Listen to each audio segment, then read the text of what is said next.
Texto do professor Olavo de Carvalho, de 4 de dezembro de 2006.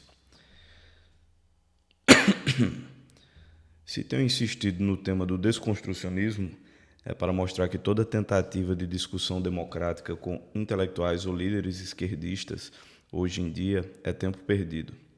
Eles criaram instrumentos verbais altamente sofisticados para escapar de toda cobrança racional e impor seus desejos e caprichos sem ter de dar satisfações, senão a sua vontade de poder.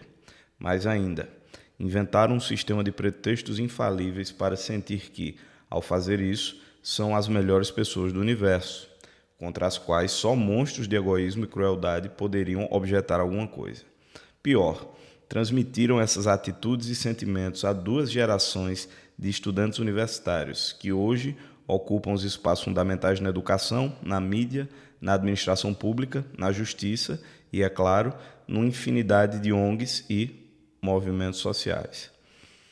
Hegel dizia que aquele que nas discussões públicas se abstém de razões e apela à autoridade secreta da sua voz interior é inimigo da espécie humana. Extinta a possibilidade de aferição objetiva, suprimidos os instrumentos de prova, reduzido o debate a um confronto de vontades, a única autoridade que resta é a pura habilidade de impressionar, de assombrar, de seduzir, de hipnotizar. E para isso vale tudo, desde o sex appeal até a intimidação autoritária, passando pela ostentação de títulos e cargos, a forma mais tosca e besta do argumento de autoridade, característica do bacharelismo provinciano que volta à moda meio século depois de parecer definitivamente superado. Uma vez conquistada a adesão estudantil pelo fascínio vulgar de charlatães bem-falantes, a autoridade se transfere a gerações inteiras de jovens enragés que saem da faculdade imbuídos do dever de transformar o mundo, por meio da mentira e do engodo. Por toda parte, esses agentes de transformação social se empenham em fazer com que as engrenagens da sociedade funcionem ao contrário das suas finalidades nominais, criando o caos em lugar da ordem, a revolta e o ódio em vez da paz, a malícia em vez da confiança. Em suma, caro leitor, você está rodeado de ativistas cínicos, capazes de mentir e trapacear ilimitadamente no interesse do seu grupo político. Se você abre um jornal, não pode ter a certeza de ler fatos em vez de balelas interesseiras. Se tem uma demanda na justiça, não pode estar seguro de que não cairá nas mãos de um comissário do povo, decidido a julgar não segundo as razões do processo, mas segundo a classe social das partes. Se envia a esposa nervosa a um consultório de psicoterapia, não sabe se ela será tratada dos seus males ou envenenada de ódio ao marido. Se envia os filhos à escola, sabe que eles voltarão de lá tatuados e viciados, admirando bandidos e abominando as leis, falando alto, dando ordens ao pai e à mãe, indignados com a proibição das drogas, cheios de revolta sacrossanta contra a instituição familiar que o sustenta e protege.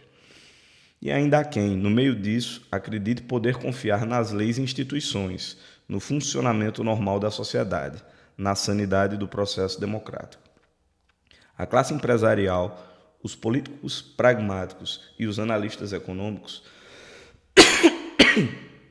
têm uma dificuldade quase intransponível de compreender o alcance político de modas culturais que, de início, parecem limitadas a um círculo de professores excêntricos e estudantes amalucados. Quase um século depois de Lukács, Gramsci e a Escola de Frankfurt e o próprio Stalin haverem descoberto que a cultura e não a economia é a força que move o processo evolucionário, esses observadores vesgos ainda acreditam que existe um abismo entre o mundo prático e a esfera dos interesses abstratos, estratosféricos da intelectualidade acadêmica e artística. Estratosféricos são eles, habitantes do mundo da Lua.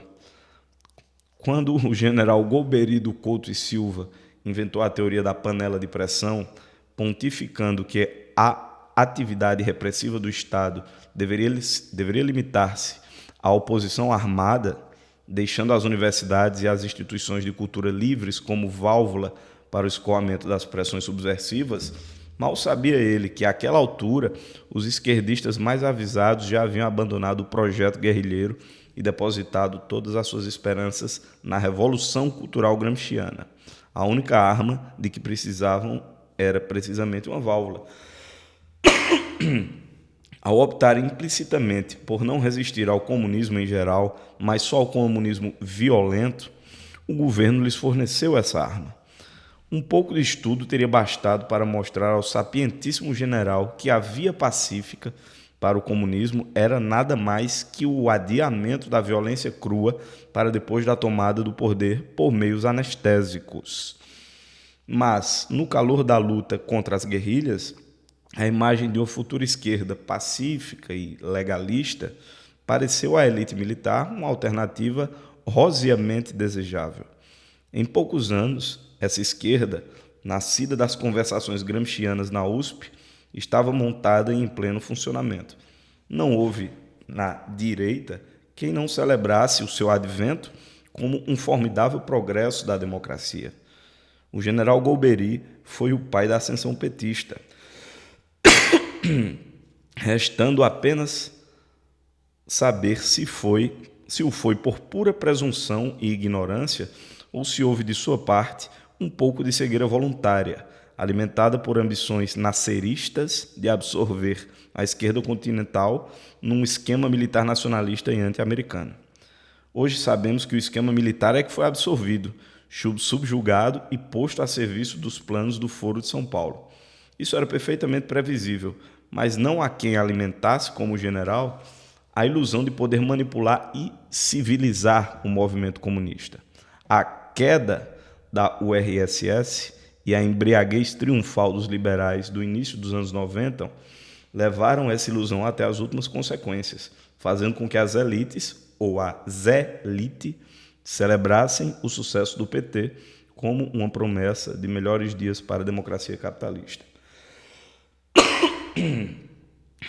Frases como "o comunismo acabou" e "Lula mudou" adquiriram então o prestígio de dogmas inabaláveis, e quem sugerisse que as coisas não eram bem assim se tornava objeto de chacota da parte dos banqueiros, empresários, políticos de direita, capitães da mídia e altos oficiais militares, a pura nata das elites. Hoje, quando esses senhores de rabo entre as pernas já entreveem no colaboracionismo servil e trêmulo a sua única chance de sobrevivência, sinto-me até um tanto constrangido de lhes explicar de novo que os estrategistas da Revolução Comunista, por mais que lhes pareçam meros intelectuais avoados, de paletó sebento e barba por fazer, são um pouco mais espertos que eles. Um homem prático vive de olho nas cotações da Bolsa e ri da sugestão de que algo tão abstrato e academicamente rebuscado como uma teoria literária possa ter alguma periculosidade política. O intelectual comunista aproveita-se dessa falsa sensação de segurança para fazer da teoria literária um instrumento de ação capaz de virar o mundo do avesso. Vou contar em linhas gerais como isso aconteceu. Na década de 30, Stalin estava persuadido de que a única função da arte e da literatura era a propaganda revolucionária. Parida às pressas pela Academia Soviética, a teoria estética do realismo socialista emprenhou massas de escritores e artistas em todo o mundo comunista. Só não chegou a tornar-se um dogma universal porque, no Ocidente, Stalin reservava às celebridades das letras e artes uma função mais sutil. Queria usá-las como instrumentos de camuflagem. Deviam abster-se da filiação explícita ao Partido Comunista e, portanto, também às suas opções estéticas, e, conservando uma fachada de neutralidade, colocar o seu prestígio a serviço de causas específicas do interesse do partido nos momentos decisivos.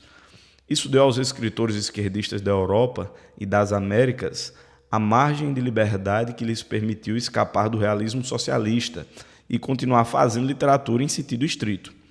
Por toda parte, poetas, romancistas e críticos, a começar pelo príncipe da crítica marxista Georg Lukács, em pessoa, e seu fiel escudeiro Lucien Goldman, Desprezavam a estética oficial soviética e faziam a apologia dos cânones literários que construíram a grandeza de Shakespeare, Cervantes, Goethe, Balzac e Dostoiévski.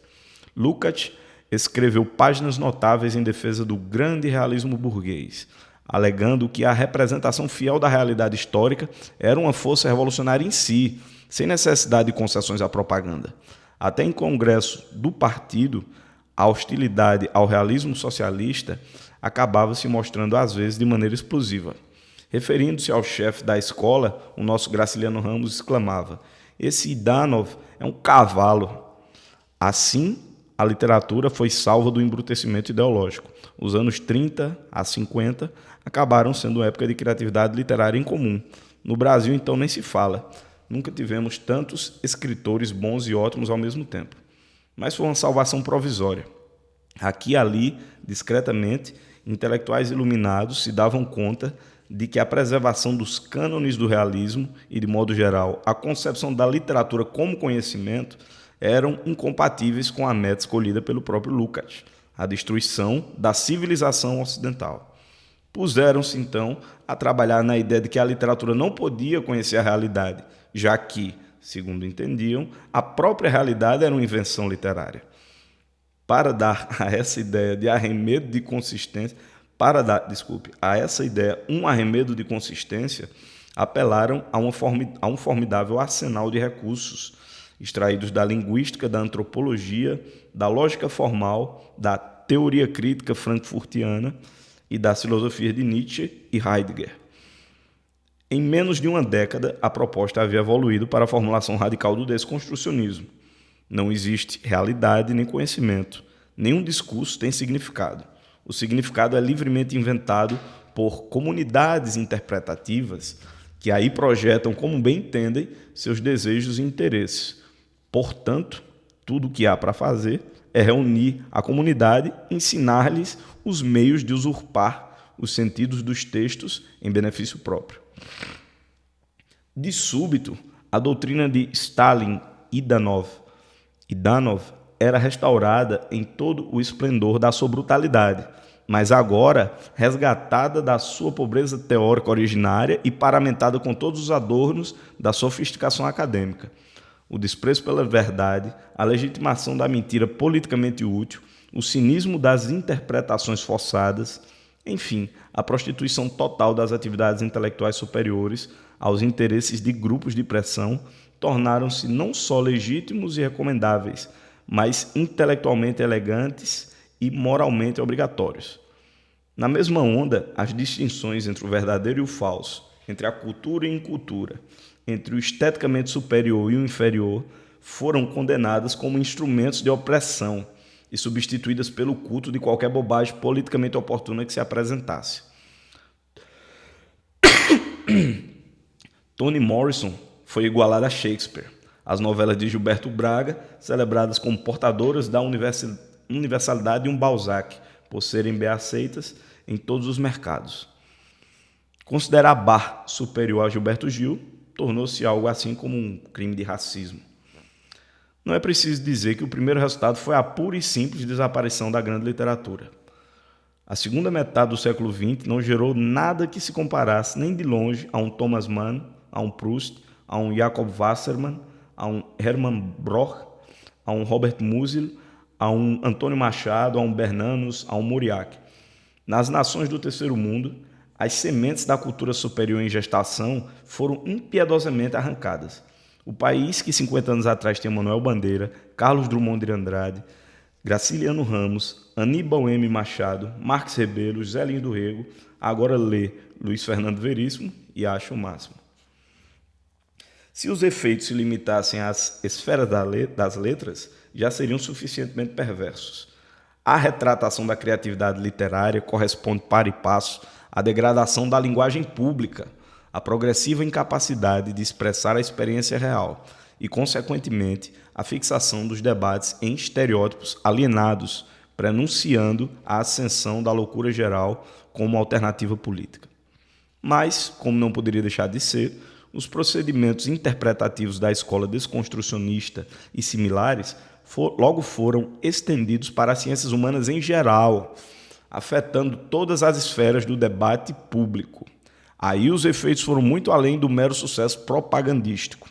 Ampliaram-se até a destruição de todo o princípio de ordem e racionalidade na vida social.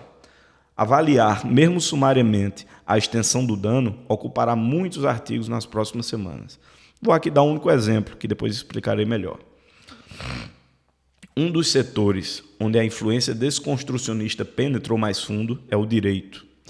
Aí se evidencia como uma teoria literária pode ter consequências devastadoras sobre a ordem social. Juízes, promotores e advogados são hoje formados sobre a crença dominante de que as leis, como qualquer outro texto, não teriam um significado originário objetivamente válido. Toda significação que elas possam ter é mera projeção de fora, vinda dos setores politicamente interessados.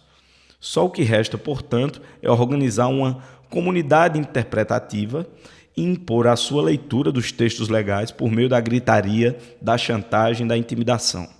De um só golpe, a justiça inteira se transforma em instrumento de subversão revolucionária. Para virar de cabeça para baixo a ordem pública, não é preciso mudar as leis, basta inverter-lhes o sentido.